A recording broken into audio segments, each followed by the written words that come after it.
Yo, ito umpisa na natin maglagay ng stain. Yan, punas-punasan lang hanggang sa pumantay ang kulay. Yo, dito patapos na tayo maglagay ng stain. Kukulayan naman natin yung linya nya. Yan, nakapaglagay na po tayo ng itim sa linya nya. Hindi na tayo gumamit ng masking tape, hindi dumidikit eh. Dahan-dahan lang para di sumabit. Yan, focus na focus sa paglilinya, pagkakating. Ayos mo ka, huwag pandirigma. At ito, putik na yan, 1 linggo na ginagawa yung linya dahil walang masking tape. Tiyaga sa cutting kahit mahirap. Konti na lang, malapit na, matatapos na natin ang unang linya.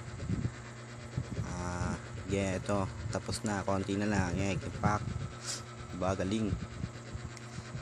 Ayos mo ka. Yo, konting-konti na lang, maya matatapos na yan. Huwag kang mainip, ako nga kanina pa dito.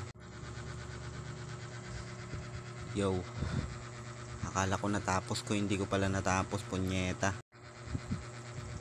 Yo, ito naman yung pagkatapos, lahat na, finish na.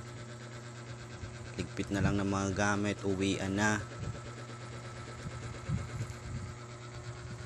PM nga pala sa mga gusto magpagawa, magpapintura. Yan, PM nyo lang ako.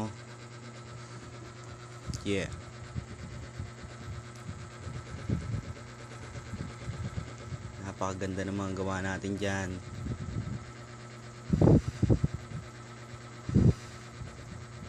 Yan ang gusto ng may-ari.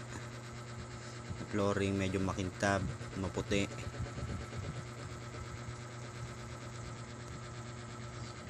At yung kasama ko, naayos niya yung pinto. Last na, uwian na yan eh.